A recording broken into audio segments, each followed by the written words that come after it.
Olá, queridos. Meu nome é Juan e hoje eu vim aqui para falar um pouquinho com você sobre os estudos das religiões, ciências da religião e tudo aquilo que engloba uma epistemologia, aonde nós vamos estudar vários pontos aqui bem rapidamente para que nós possamos ter a compreensão de fato daquilo que na verdade é o estudo das religiões.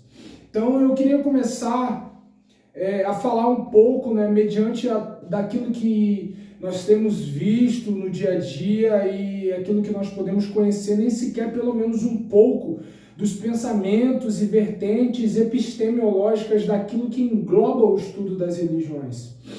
Acima de tudo, não querendo ser redundante, não querendo usar de redundância, mas já usando, vamos começar do começo, estruturando e dando vida ao nosso escopo, que são as vertentes que serão abordadas aqui, como eu falei, que aonde nós estruturaremos, aonde nós teremos uma compreensão do pouco daquilo que envolve o estudo das religiões e cada um em seu aspecto.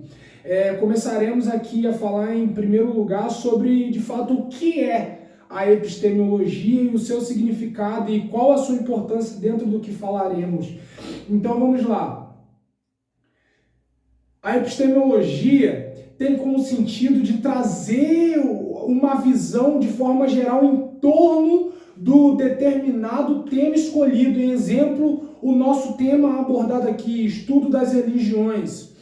Ela traz consigo uma abrangência de conhecimento, aonde ela consegue penetrar o intelecto humano, trazendo conhecimento com diferentes métodos e conclusões de práticas e teóricas, ou seja, métodos científicos, até mesmo elevando a profundidade do conhecimento daquilo que se estuda. Trazendo assim um resumo claro daquilo que é epistemologia, para não perdermos muito tempo para entrarmos de cabeça nos pontos,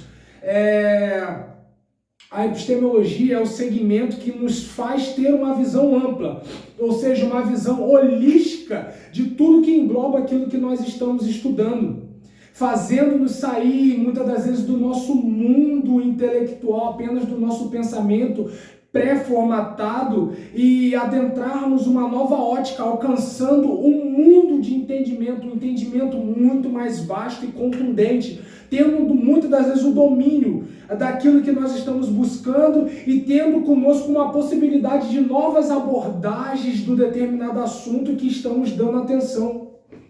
Essa em si é um resumo da epistemologia.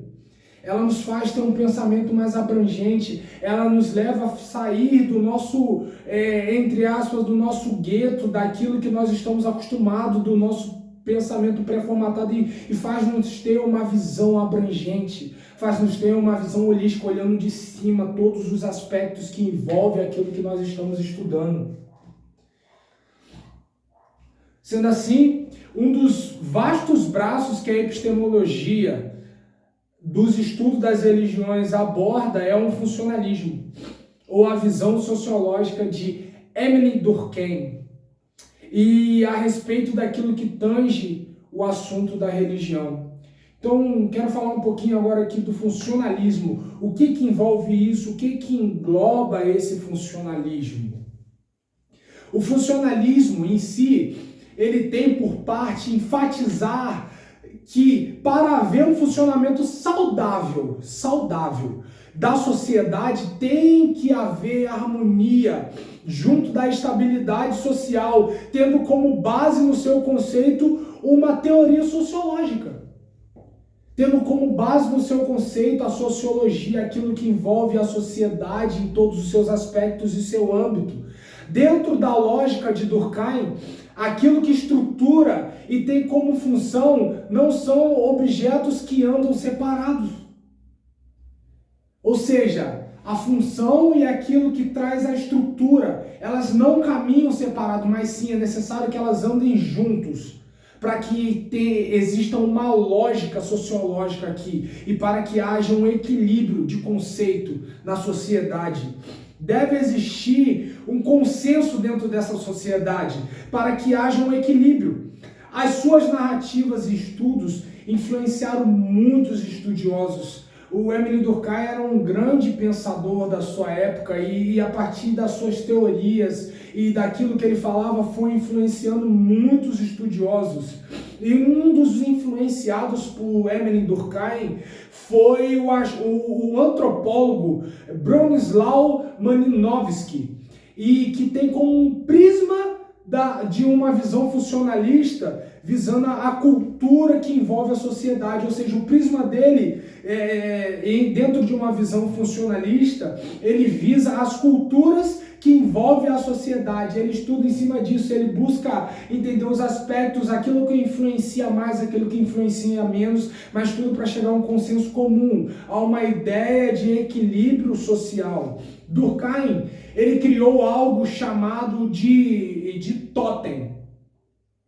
Totem, e que tem dentro dos teus pensamentos como religião primária dos primitivos, ou seja, a religião do início. Como assim? Trazendo o conceito de que, para que nós de fato possamos ter essa religião, nós teremos que ter parentescos ancestrais e através disso criando-se uma reverência, tendo aquilo como um amuleto, um brasão, um símbolo determinado de um grupo social. Ou seja, dentro dessa visão, nós temos que ter, dessa visão de Durkheim, né? Do totem, nós temos parentescos ancestrais aonde nós pegamos aquilo e transformamos em amuleto, ou seja, nós reverenciamos aquilo e isso se torna um símbolo, isso se torna um amuleto ou um brasão de um determinado grupo social, ou seja, a sua religião ao qual você dedica a vida e se devota àquilo. Tirando como exemplo aqui os povos indígenas e que creem e são devotos aos seus deuses ancestrais. Por exemplo, tribos que são devotos ao Deus Sol, ao Deus Lua, ao Deus da Terra, entre outros, gerando assim ritos, cânticos que os protegem, ou até mesmo se entristecem se eles não prestarem sacrifícios e cultos diários ou específico em tempo a essas determinadas entidades que eles têm como a sua base de fé e de crença. É necessário assim, para esse povo, você liberar cânticos, ritos, cerimônias ritualísticas, tendo o entendimento de que estão prestando um culto a essas divindades que protegem a eles dentro da mata, no seu dia a dia, que liberam algo de comer, que liberam a proteção à sua tribo. Então eles são devotos a isso e eles até se entristecem se você pegar a sua cultura e colocar diante deles e falar assim, olha, aquilo que você crê é errado, aquilo que você... Não, mas eles têm aquilo como vida. É capaz de você arrumar até uma guerra com esse tipo de povo se você chegar diante dele e destratar os deuses deles. Porque eles têm isso entranhado em suas vidas, eles são devotos a isso. Ou seja, eles fazem sacrifícios diários e rituais específicos, porque eles temem que os seus deuses se entristeçam e não liberem mais aquilo que eles precisam. Ou seja, deuses que atuam nas suas necessidades e se entristecem e se enfurecem. Então, segundo Durkheim, no princípio, sagrado é nada mais e nada menos do que a sociedade transfigurada. Ou seja, é a sociedade adorando uma divindade que vem dos nossos parentescos ancestrais e devota a isso. E isso deveria ser impossível de interpretar em termos sociais. E em uma questão de fato, a vida social, tal como o ritual, move-se em um círculo.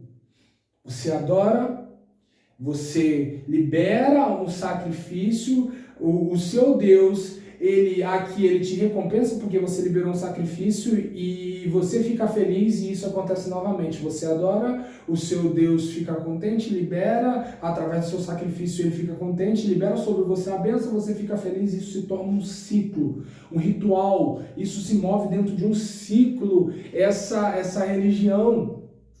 Então, trazendo o conceito geral daquilo que Durkheim falava, tem-se como funcionalismo uma forma de organizar as estruturas de religiões existentes, para que exista uma pluralidade e um consenso dentro da sociedade. Como eu falei no início, tem que haver um equilíbrio. Eles buscavam sempre isso, para não ficar algo puxando mais para a direita ou para a esquerda, mas para haver um equilíbrio sociológico, tentando achar um ponto em comum, um ponto de consenso entre elas, pois entendendo que todos têm os seus deuses e ritos que os traz ligações entre si, e tendo o toteísmo como princípio e base para os seus pensamentos, onde todo ser da sociedade tem um ser a adorar, ou deve adorar algo, assim chegando à compreensão e tentando esclarecer o enigma da sua natureza.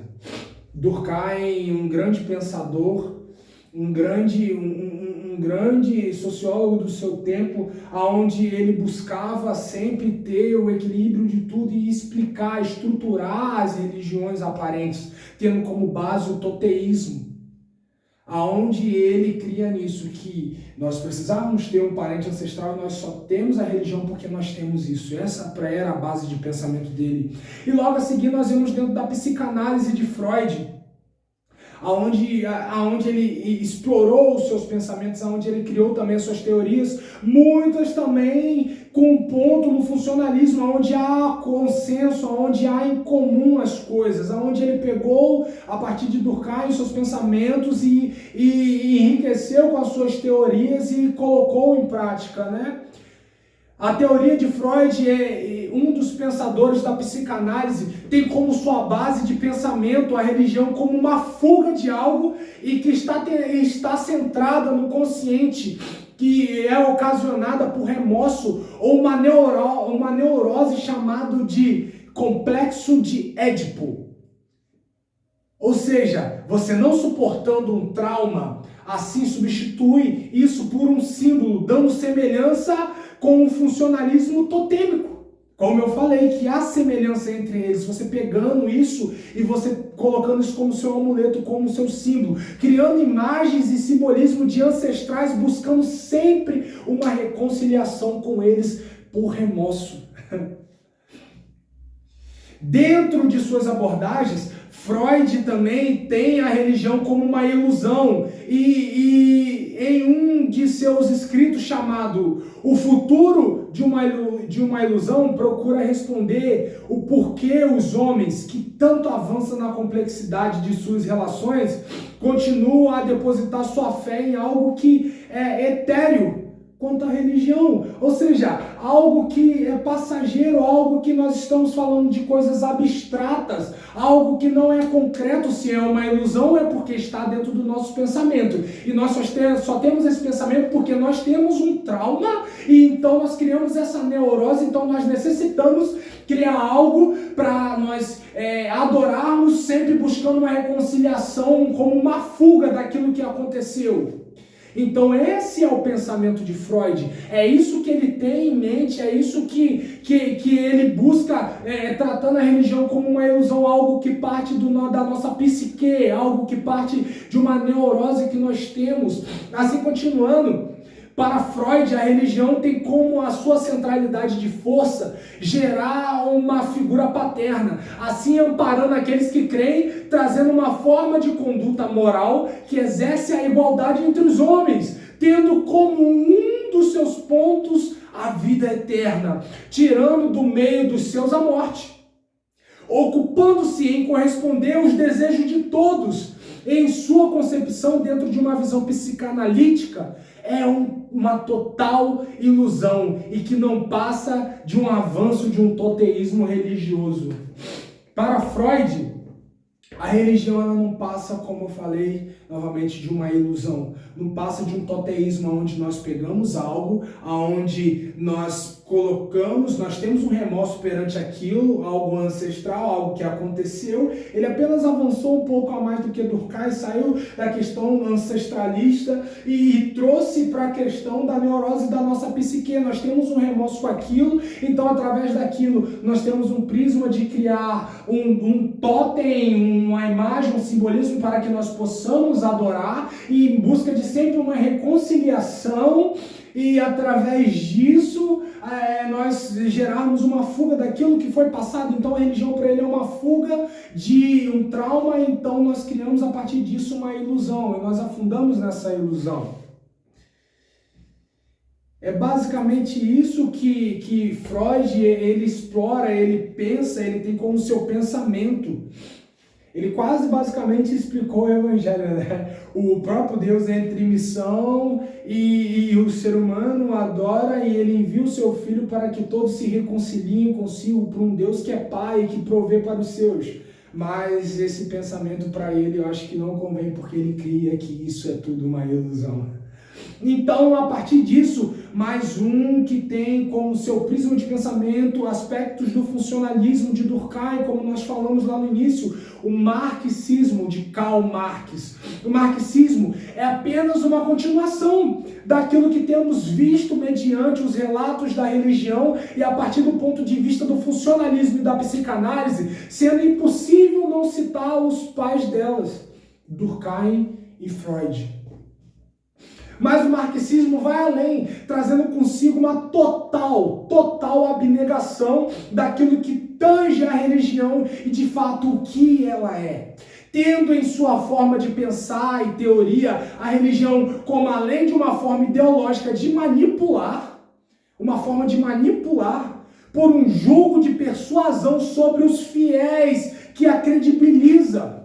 Ele tem isso em seu pensamento como uma forma, a religião como uma forma das pessoas exercer manipulação, exercer persuasão sobre aquelas que têm fé. E para ele a religião é uma total ilusão também, que dissemina desculpas para que haja uma vida sendo manipulada e exercendo opressão, visando o financeiro e equiparando a religião como uma forma de extorsão. Para gente que caminha dentro do protestantismo, isso é uma total loucura, isso é uma total... como que eu posso me expressar? Isso me revolta por dentro, porque nós temos Cristo como o nosso único Salvador, nós temos a Bíblia como a nossa regra de fé e prática, então ler algo assim, que para ele a religião é nada mais, nada menos do que um ponto para gerar uma extorsão financeira e assim as pessoas não percebendo que estão em miséria. Cara, isso me revolta, meus amigos, isso me revolta, meus queridos. Então, tendo isso, esse relato da base ao que estamos falando é basicamente a religião e suas instituições sancionam as formas econômicas de exploração, apoiam os governos que as promovem, defendem a divisão e a desigualdade de poderes e riquezas e as apresentam como uma ordem natural das coisas. Senão, quiçá, a expressão da vontade divina. Então, para Karl Marx, a religião ela cria instituições que liberam sanções econômicas que trazem uma ilusão para o povo, aonde essa ilusão vai deixar o povo mais pobre, porque eles depositam a sua fé, então assim, eles depositam as suas finanças e colocará aqueles que estão disseminando essa cultura num patamar mais alto, aonde eles continuarão falando e as pessoas não perceberão que estão na miséria. E elas expressam isso como vontade divina para essas pessoas. Não querendo fugir do assunto, mas isso também tem muito a ver com muitas coisas que têm acontecido no dia a dia. Então, aquilo que nós temos visto acima se torna inconcebíveis aos olhos daquele que crê em Deus, mas também é uma forma de vermos onde está apoiada a nossa fé, se não em dogmas religiosos, colocando o Senhor como um totem segundo Durkheim e nos achegando a Ele por uma neurose, assim como diz Freud, ou até mesmo se estamos dando razão ao marxismo, fazendo do templo do Senhor uma casa de câmbio. É isso que eu tenho para apresentar a vocês, que Deus abençoe vocês, muito bom ter esse tempo aqui, muito bom ter explorado esses pensamentos e até uma próxima, tá bom? Deus abençoe, um abraço.